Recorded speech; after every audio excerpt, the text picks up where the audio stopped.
Here what wrong with this generation. আমি একটা জিনিস বুঝতে পারি না, যখনই আমি কখনো কখনো মানে আমি অনেক বড় ভুল করে ফেলি যখন আমি কোনো সোশ্যাল সাইটে এসে আমি যখন স্ক্রোল করি রিলস, ঠিক আছে, সেখানে কিছু কিছু সোশ্যাল ইনফ্লুয়েন্সারদের দেখি, মেয়েদেরকে আমি দেখি যে মেয়েরা মেয়েদেরকে বলছে যে এতটা ইন্ডিপেন্ডেন্ট হও যে তোমার কাউকেই লাগবে না, তোমার কাউকেই দরকার হবে না। ছেলেদেরকে বলছে বডি শডি বানাও, টাকা পয়সা ইনকাম করো, তোমার লাইফে কেউ না কেউ চলে আসবে। ভাই মানে এগুলো কি, এগুলো ক্রিঞ্জ নয়? তো তুমি কী টাইপের মেয়েকে অ্যাট্রাক্ট করতে চাইছো, মানে কীরকম টাইপের পার্টনারকে? তুমি কি একজন মানে ডিলারকে চাইছো? মানে তুমি কি এমন লোককে চাইছো যে তোমার লাইফে তোমার এই এই জিনিসগুলো আছে বলেই তোমার লাইফে আসবে? এগুলো একটা ক্রিঞ্জ ব্যাপার নয়?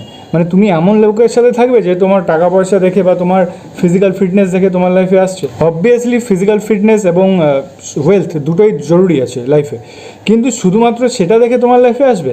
আর বলিহারি ভাই মেয়েদের ইনফ্লুয়েন্সারদের, তারা বলে যে তোমরা ইন্ডিপেন্ডেন্ট হয়ে যাও, কাউকে লাগবে না। এত বছর ধরে যে আমরা ছেলেমেয়েরা একসাথে যে একটা সুন্দর সমাজকে গড়েছি না, সেটাকে পুরোপুরি ভেঙে দেওয়ার একটা পুরোপুরি প্ল্যানিং চলছে। আমার মনে হয় যে আমাদের পাশ্চাত্য দেশের যে সংস্কৃতি যেটা যেটা আমাদের এই দেশে প্রভাব ফেলেছে, সেটা আস্তে আস্তে অনেকটা না এই জম্বিদের মতন ছড়িয়ে যেতে চলেছে। বাইরের দেশের মেয়েরা এবং ছেলেরা আমাদের দেশের অনেক কিছু ইনফ্লুয়েন্স হচ্ছে আজকাল, ঠিক আছে, তারাও স্পিরিচুয়ালিটিকে বিলিভ করছে, কিন্তু আমাদের দেশের ছেলে মেয়েরা স্পেশালি এই জেনারেশনের তারা বিলিভ করছে যে সেলফ ইন্ডিপেন্ডেন্ট হও, সেলফ লাভ করো। আরে সেলফ লাভ জিনিসটা ভালো জিনিস, কিন্তু এটাকে একটা নিজেদের মতন করে বানিয়ে নিচ্ছে। সেলফ লাভ মানে সেলফ ডাউট না করা, নিজের প্রতি নিজেকে কমিট করা যে আমি নিজেকে ভালো রাখবো, এটা খুবই ভালো জিনিস। তুমি নিজেকে ভালো রাখতে পারলে তবেই তো তুমি আর 10টা লোককে ভালো রাখতে চাইবে বা পারবে।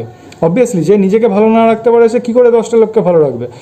প্রবলেমটা এটা হয়েছে যে সোশ্যাল ইনফ্লুয়েন্সাররা যেরকম এই টক্সিকওয়ালা যে ক্রিঞ্জ যে জিনিসগুলোকে ছড়ায় 1 মিনিটের ভিডিওতে, সেটা দেখে আজকালকার দিনে বাচ্চা ছেলে মেয়েগুলো এই পুরো মাথাটা পুরো বিগড়ে যাচ্ছে।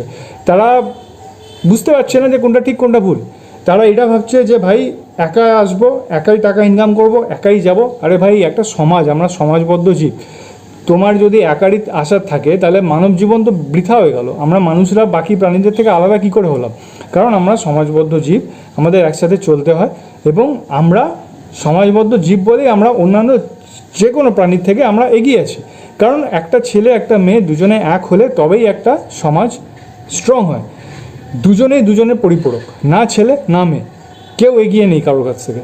আমিও চাই যে মেয়েরা এগোক, এবং আমি চাই যে মেয়েরা এগিয়ে ছেলেদের সাপোর্ট করুক, এবং ছেলেরাও যেটা এতদিন ধরে করে এসছে ঠিক একই রকমভাবে ছেলেরাও মেয়েদের অনেক কাজে হেল্প করতে পারে, যে কোনো ঘরের কাজ বা যে কোনো কিছু।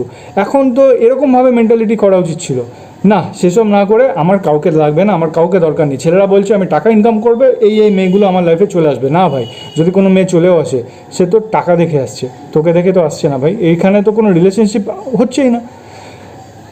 সিম্পল অ্যান্ড খুব সিম্পল লাইফটা না, খুব সিম্পল। সেটা হচ্ছে যে লাইফে এমনই কারোর সাথে থাকো যে তোমায় ইনফ্লুয়েন্স করবে পজিটিভিটির দিক দিয়ে। তোমাকে একা থাকতে বলছে, একা থাকার একটাই রিজন হতে পারে যে তোমায় সমাজ একা করে দিয়েছে কোনো একভাবে, যেখানে তোমার আর কোনো অপশন নেই। তুমি অনেক লোকের সাথে মিশেছো, তোমার মনে হয়েছে যে না আমার কাউকে লাগবে না, কারণ আমি অনেক লোকের কাছ থেকে অনেক রকম প্রবলেম হয়েছে, আমার ভালো থাকার জন্য আমার কাউকে লাগবে না।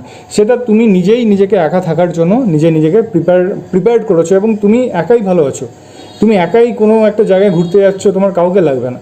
কিন্তু তুমি যদি একা থেকে তুমি যদি 10টা লোকের সাথে মেশো, তুমি একটা ছেলে হয় 10টা মেয়ের সাথে মিশছো, তার সাথে ফ্লার্ট করছো, তুমি সোশ্যাল ভ্যালিডেশন চাইছো, ফটো দিয়ে বলছো আমি এই জায়গায় ঘুরছি, দেখো আমি কত হ্যাপি আছি, তো তুমি অ্যাকচুয়ালি হ্যাপি নও। তুমি একটা ভ্যালিডেশন সিক করছো, তুমি চাইছো যে কেউ তোমায় বলুক, তোমাকে দেখে মানুক যে হ্যাঁ তুমি একাই ভালো আছো। কেন ভাই? কাউকে প্রমাণ করার জন্য একা থাকতে কেউ বলেনি। একা যদি সত্যিই ভালো থাকো তো থাকো। ব্যাপারটা হচ্ছে যে একা থাকো বা দোকা থাকো, ভালো থাকাটা ম্যাটার করে।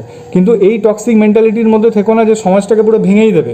যারা বিয়ে করতে চায় তাদেরকে বিয়ে করতে দাও, কারণ বিয়ে জিনিসটা খারাপ জিনিস নয়। হ্যাঁ, ভুল মানুষকে বিয়ে করাটা খারাপ জিনিস, বিয়ের এগেনস্টে কোনো দিন যেও না।